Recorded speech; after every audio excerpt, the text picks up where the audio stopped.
φάκελο με ένα πολύ σημαντικό θέμα, το οποίο μας απασχολεί εδώ και μήνες, και αναφέρομαι στις ελλείψεις σε πολύ βασικά φαρμακευτικά σκευάσματα.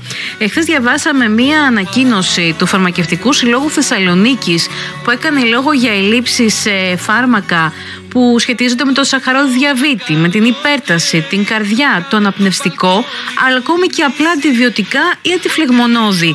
Γι' αυτό το λόγο λοιπόν έχουμε στην τηλεφωνική μας γραμμή έναν άνθρωπο που θα μας βοηθήσει να αντιληφθούμε το μέγεθος και την έκταση του προβλήματος. Πρόκειται για τον κύριο Ανδρέα Αντωνίου, είναι μέλος του Διοικητικού Συμβουλίου του Πανελλήνιου Φαρμακευτικού Συλλόγου, αλλά και Γενικός Γραμματέας του Φαρμακευτικού Συλλόγου Ρθύμνου. Κύριε Αντωνίου, καλή σας ημέρα. Καλημέρα σας. Καλημέρα κύριε Κόνη, καλημέρα κυρία Κρυθαρά. Τα πράγματα είναι ακριβώς όπως τα περιγράφετε.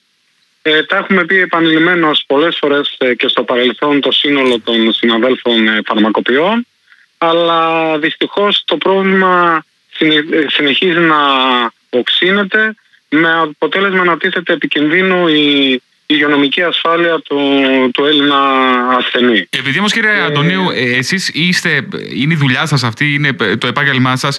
Ο Έλληνας καταναλωτής όμως διαπιστώνει αυτές τις ελλείψεις όταν προκύψει κάποια ανάγκη και χρειαστεί να πάει στο φαρμακείο, και τότε ο φαρμακοποιός του λέει ότι αυτό το σκεύασμα το οποίο ζητάς, αυτό το φάρμακο, δεν το έχω και δεν ξέρω για πότε θα μου έρθει, και δεν το έχει και το διπλανό φαρμακείο.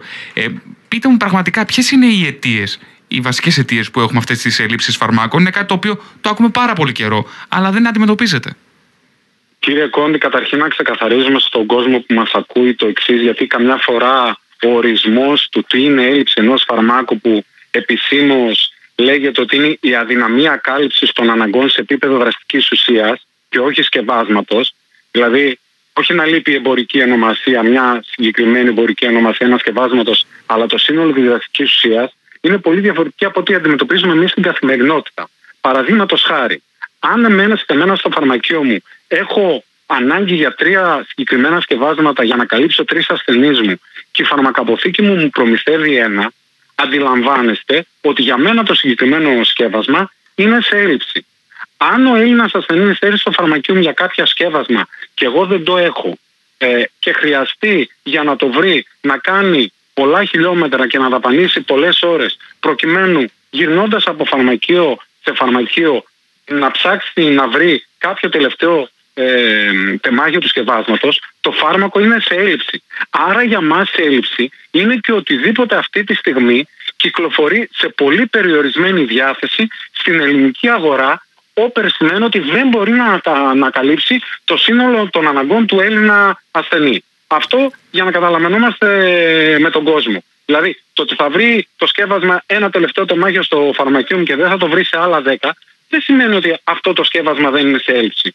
Ο Έλληνας ασθενής αισθάνεται καλά όταν απευθύνεται στον κοινοτικό του φαρμακοποιό και το σκεύασμα το οποίο χρειάζεται το έχει εκείνη τη στιγμή διαθέσιμο και δεν χρειάζεται, ειδικά τώρα το καλοκαίρι, να ταλαιπωρείται τόσο πολύ και τόσο άσχημα. Και τώρα κύριε Αντωνίου, με συγχωρείτε, έρχεται το εύλογο ερώτημα, γιατί δεν έχει φαρμακοποθήκη να σας στείλει τα 3 σκευάσματα που χρειάζεστε? Κοιτάξτε να δείτε, πέρα από τους γενικότερους παγκόσμιους παράγοντες αυτή τη στιγμή ελλείψεων κάποιων δραστικών ουσιών, όπως και κάποια θέματα τα οποία έχουν προκύψει στην εφοδιαστική αλυσίδα, στα logistics δηλαδή, υπάρχουν και συγκεκριμένα τοπικά προβλήματα εδώ στην Ελλάδα. Πρέπει να αντιληφθούμε λοιπόν ότι το πρόβλημα το συγκεκριμένο έχει δημιουργηθεί γιατί στο σύνολό της αυτή τη στιγμή η φαρμακευτική πολιτική, ακολουθώντας ακόμα και τώρα μνημονιακούς όρους χρηστών φαρμακευτικών προϋπολογισμών, οδηγεί συνεχώς και διαρκώς στις μειώσεις των τιμών των φαρμάκων. Εδώ να ξεκαθαρίσουμε επίσης ότι το συνταγογραφούμενο φάρμακο στην Ελλάδα έχει σταθερή χονδρική τιμή και σταθερή λιανική τιμή. Λοιπόν, αυτό έχει σαν αποτέλεσμα ένα σκεύασμα το οποίο η τιμή του συνέχεια μειώνεται, να καταντά εμπορικά ασύμφορο προς την εταιρεία η οποία το διακινεί και το παράγει, να το διανέμει στην Ελλάδα. Δυστυχώς θα σας πω ότι σε συνομιλίες οι οποίες είχαμε φίλους οι οποίοι βρίσκονται σε πόστα επιτροπών διαπραγματεύσεων φαρμακευτικών εταιριών, ήδη